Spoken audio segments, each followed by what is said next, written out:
আসিফ মাহমুদ, মাহফুজ আলম পদত্যাগ করছেন, এটা গুঞ্জন উঠে গেছে, অলরেডি পত্রিকাতে এসেছে।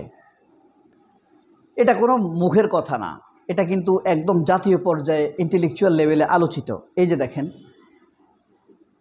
তরুণ দুই উপদেষ্টার পদত্যাগ নিয়ে গুঞ্জন, আগামী নির্বাচনে তাদের প্রার্থী হওয়ার সম্ভাবনা আছে, এই উপলক্ষে তাদের পদত্যাগ করার সম্ভাবনা রয়েছে। আমার ব্যক্তিগত মতামত পদত্যাগ না করাই ভালো। যাই হোক, বাংলাদেশের রাজনীতি এখন পাথরের উপরে দাঁড়িয়ে হাঁসের মাংস বক্ষণ এইভাবে চলছে। বিএনপি প্রস্তর পাথর নিক্ষেপ করে মাথা থেতলে দিয়ে মানুষ মেরেছে, আবার সিলেটে সাদা পাথর চুরি করেছে। এখন পাথর পলিটিক্সে, চুরির পলিটিক্সে, চাঁদাবাজির পলিটিক্সে সারা দেশ সয়লাভ। মানুষ হাসাহাসি করছে, রোনাজারি করছে, সাবিং করছে। এখন সেই মুহূর্তে আসিফ মাহমুদকে নিয়ে তারা নেমে পড়েছে। একটা সম্পূর্ণ মিথ্যার উপরে ভিত্তি করে এই আসিফ মাহমুদের বিরুদ্ধে অপপ্রচার চালাচ্ছে। আসিফ মাহমুদের কি দোষ নেই? দোষ আছে, সতর্ক থাকতে পারেন। আচ্ছা, একবার এক সাংবাদিক সিরাজুল আলম খানের কাছে, সিরাজুল আলম খানের চিনেন? বামপন্থীদের গুরু, এদেশের তথ্য সন্ত্রাস এবং গুপ্ত সন্ত্রাস সে গুরু হইল এই সিরাজুল আলম খান। ৭১-এর যুদ্ধের সময় তার অনেক অবদান ছিল। মির্জা ফখরুলদের গুরু কিন্তু সে। তার একটা সাক্ষাৎকার নেওয়ার জন্য এক সাংবাদিক, নতুন সাংবাদিক গিয়ে তাকে ধরছে যে আপনি কি আমাকে একটা সাক্ষাৎকার দিবেন? তখন বলছে যে তুই এখন কই যাচ্ছিস, তুমি এখন কই যাচ্ছ? কয় আমি আজিজ মার্কেটে যাইতেছি। আজিজ মার্কেটে কি করো? আজিজ মার্কেটে আড্ডা দিই বন্ধুদের সাথে। তখন সে বলেছিল আজিজ মার্কেট না, তুমি হোটেল শেরাটনে আসো, হোটেল শেরাটন আমাদের। তখন সে বলেছিল সেরাটনে তো অনেক টাকা, অনেক খরচ লাগে। কয় লবিতে যাইতে খরচ লাগে না, লবিতে যাইবা, গিয়ে বসে থাকবা, মন বড় হবে। এদেশের মানুষের মন ছোট হয়ে গিয়েছে, ছাপড়ি হয়ে গিয়েছে। আজিজ মার্কেট একটা গরিব জায়গা। এখন স্বপ্ন দেখবা বড়, নিউ ইয়র্কে যাবা, লস অ্যাঞ্জেলেসে যাবা, হ্যাঁ, ক্রেমলিনে যাবা, ফ্রাঙ্কফুটে যাবা, জার্মানের ইন্টেলেকচুয়াল নলেজের আড্ডা বসে এসব জায়গায়। জার্মানের ফ্রাঙ্কফুট, যেখানে মুদ্রণ যন্ত্রের আবিষ্কার হয়েছে, জার্মানে ফ্রাঙ্কফুট শহরে প্রথম বইমেলা হয়েছে ফ্রাঙ্কফুটে।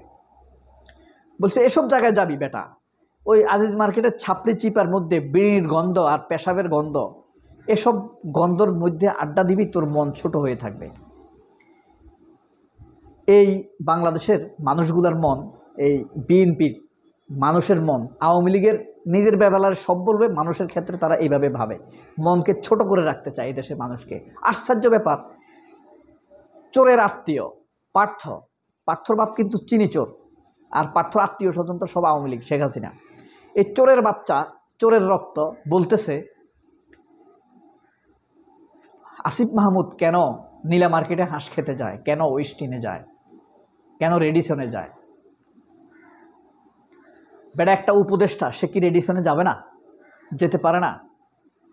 এই আসিফ মাহমুদ যদি এমপি হয়, মন্ত্রী হয়, প্রধানমন্ত্রী হয়, তখন পার্থরা বলবে যে এইসব লোক এমপি হওয়া উচিত না। এরা হইল এক ধরনের বর্ণবাদী রাজনীতি করে। বিএনপির এই যে দুদু বলতেছে হাঁস খাইতে যায়, হাঁস খাইলে তোর সমস্যা কি বেটা, শুয়োরের বাচ্চা? বিশ্বাস করেন, আমার জীবনের প্রথম ভোট আমি ধানের শীষে দিছি। একটা ভোটে, একমাত্র ভোট, একটা ভোটে একবারই ভোট দিতে পেরেছি জীবনে, একবার, ওই একটা ধানের শীষে দিয়েছি। কি না করেছে তারা, তারা আমার ভোটের মূল্য দিতে পেরেছে? আপনারা ভোট দিতে পারেন, কিন্তু আমি এখন আমার মূল্যায়ন হলো, তারা আমার ভোটের মূল্যায়ন দিতে পারেনি। নাহলে দেশের এই অবস্থা হলো কেন? তোমাদেরকে ভোট দিছি, তোমরা ক্ষমতায় আসছো, এরপর 28শে অক্টোবর ঘটে কেন? দেশের মানুষ অনিরাপদ হয় কেন? এই দেশের মানুষকে পল্টনে লাঠিপেটা করে, মানুষ মারে কেন? হ্যাঁ, তাহলে এরা আসলে দেশকে, আমাদের জন্য দেশকে গোছাতে পারেনি। তারা ভাবছে গোলেমালে দিন যাক, এভাবেই খেয়ে যাক, গোলেমালের দিন যাবে, এভাবে তারা খেয়ে যাবে। আওয়ামী লীগের উপরে বিরক্ত হবে, তারপর তাদেরকে দিবে। আসলে বিএনপির কোনো বয়ান নাই, এরা আওয়ামী লীগের বয়ানের উপরে, আওয়ামী লীগের বিকল্প হিসেবে তারা ক্ষমতায় আসতে চায় সব সময়। এরা আমাদেরকে নিরাপত্তা দিতে পারে? না দেয় তাদের লোকেরা, না পারে আওয়ামী লীগের সন্ত্রাসীর হাত থেকে আমাদেরকে সেফটি দিতে। তাদের লোকের হাতেও সেফটি নেই, আওয়ামী লীগের লোকেদের হাত থেকে কাছ থেকে এই দেশকে আমাদেরকে সেফটি দিবে সেটাও তারা পারে না, সেক্ষেত্রেও তারা ব্যর্থ হচ্ছে। যাই হোক, এখন এই যে পাথরের উপরে দাঁড়িয়ে আওয়ামী লীগ এখন হাঁসের গোস্ত খাচ্ছে, অর্থাৎ আসিফ মাহমুদের গোস্ত খাইতেছে। এরা এখন নিজেদের চাঁদাবাজি, পাথর চুরি, হ্যাঁ, এগুলো ঢাকার জন্য তাদের কোনো পজিটিভ, এই যে ঢাকা ইউনিভার্সিটিতে নির্বাচন বন্ধ করে দিতে চায়, স্থানীয় সরকার নির্বাচন বন্ধ করে দিতে চায়, আবার জাতীয় নির্বাচন দ্রুত চায়। এই যে তাদের ডবল স্ট্যান্ডার্ড, ওখানে জিততে পারবে না এই কারণে ওইটা দেরিতে চায়, আর জাতীয় নির্বাচনের এখনও আশা তারা জিতবে এই কারণে এটা দ্রুত চায়। কিন্তু সেই খেলা এত আর খায় না, মানুষ আর বসে নাই। বিশ্বাস করেন, মানুষ বসে নাই। 91-এর পুনরাবৃত্তি ঘটেও যেতে পারে।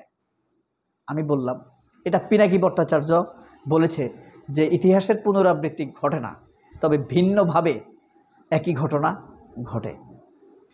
ইতিহাস একইভাবে ফিরে আসে, আবার ভিন্ন ঘটনার মাধ্যমেও ফিরে আসে। যাই হোক, একবার ভাবেন, পিআর হলে কি হবে? বিএনপি সরকার গঠন করতে পারবে? প্রপোর্শনের ইলেকশন যদি হয়, মানে অংশগ্রহণমূলক বা অনুপাতিক হারে যদি আসন বন্টন হয়, তাহলে একবারও কি তারা আসতে পারবে? কোনোদিনও। পরিসংখ্যান তাই বলে, সরি।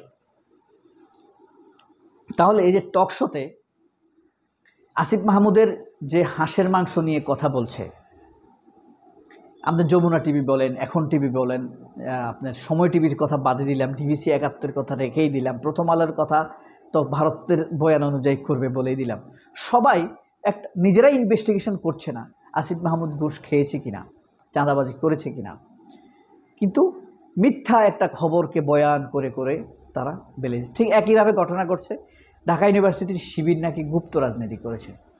তোরা অনুসন্ধান কর, ফাইন্ড আউট কর কে গুপ্ত রাজনীতি করেছে। এটা না করে তাদেরকে প্রশ্ন করে মেলাইন করার চেষ্টা করে। আসিফ মাহমুদ কোথায় চাঁদাবাজি করেছে, তার পিএস কোথায় চাঁদাবাজি করেছে, পিএস কার কাছ থেকে ঘুষ নিয়েছে, সেটা অনুসন্ধান না করে তাকে প্রশ্ন করে কিন্তু অপমান করা হয়, এটা কিন্তু মানহানি হয়।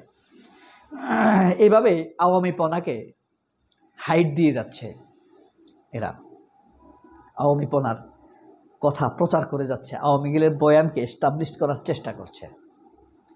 কারণ ভারতও এই এনসিপিকে পছন্দ করে না, বৈষম্য বিরোধী ছাত্র আন্দোলনকে পছন্দ করে না, ওয়াকারও করে না, এখন বিএনপি করছে না, আওয়ামী লীগ তো করার প্রশ্নই আসে না।